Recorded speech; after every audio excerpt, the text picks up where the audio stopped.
5 دسمبر 1989، Dresden asset Germany کی ایک عمارت، اور اس کے اندر بیٹھا ایک 37 سال کا گمنام KGB ایجنٹ، جسے خوف تھا اپنی جان کا، کیونکہ باہر تاریخ بدل رہی تھی، برلن کی دیوار گر چکی تھی، کمیونزم کا خاتمہ ہو رہا تھا، اور ہزاروں لوگوں کا ہجوم اس بلڈنگ کا دروازہ توڑنے کے لیے تیار کھڑا تھا۔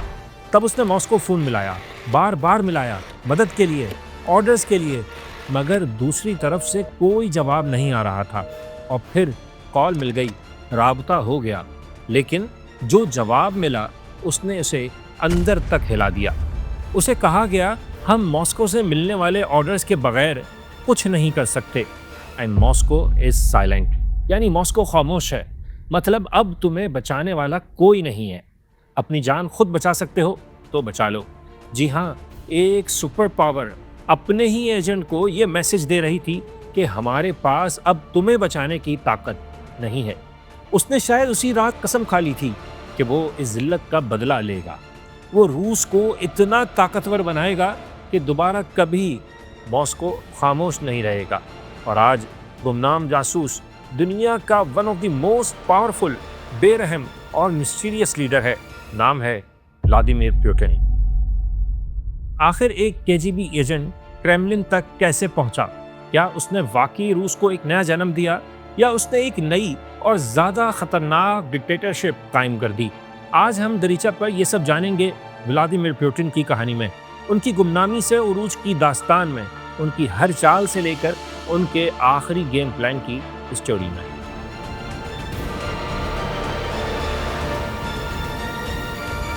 پوٹن کو سمجھنا ہے، اس کے لیے پہلے اس شہر کو سمجھنا ہوگا جس میں انہوں نے جنم لیا، لیننگراڈ، وہ شہر جس نے تاریخ کا سب سے طویل اور سب سے خطرناک محاصرہ برداشت کیا تھا۔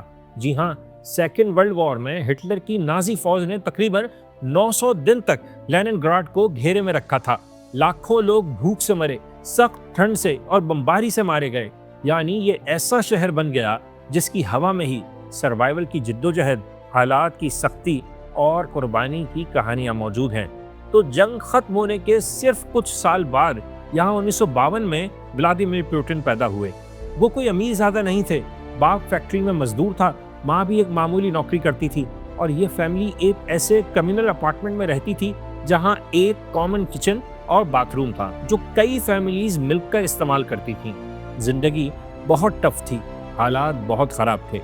پوٹن بچپن میں انتہائی کمزور اور دبلے پتلے تھے، اور ان کا پہلا چیلنج تھا لیننگراڈ کا شہر جس کی گلیوں کا رول ایک ہی تھا، اگر لڑائی ہو جائے تو پہلا گھوسا تم نے مارنا ہے۔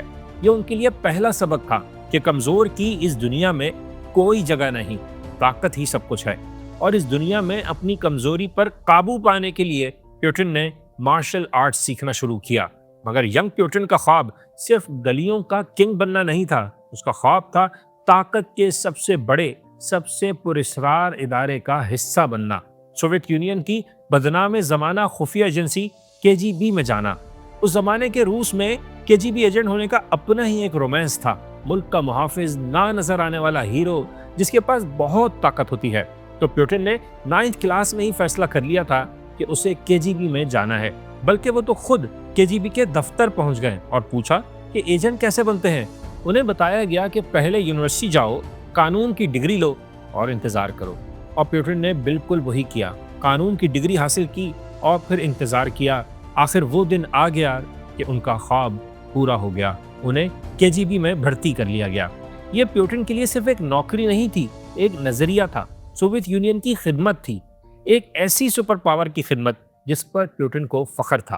انہوں نے سالوں ٹریننگ لی، جاسوسی کرنے، مخبروں کو بھرتی کرنے اور نفسیاتی جنگ کے طریقے سیکھے۔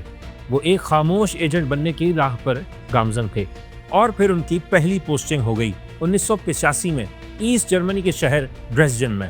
یہ برلن کے مقابلے میں ایک پرسکون شہر تھا، جہاں پوٹن کا کام تھا ویسٹ جرمنی کے شہریوں اور غیر ملکیوں پر نظر رکھنا اور ان میں سے اپنے لیے انفارمر بھرتی کرنا۔ یہ بڑا بورنگ کام تھا، مگر پوٹن نے یہ کام 5 سال تک کیا، اور اس پورے ٹائم نے ان کی شخصیت پر بہت گہرا اثر ڈالا۔ یہاں پوٹن نے پہلی بار مغرب کو قریب سے دیکھا کہ سرحد پار ویسٹ جرمنی کے لوگوں کا اسٹینڈرڈ آف لائف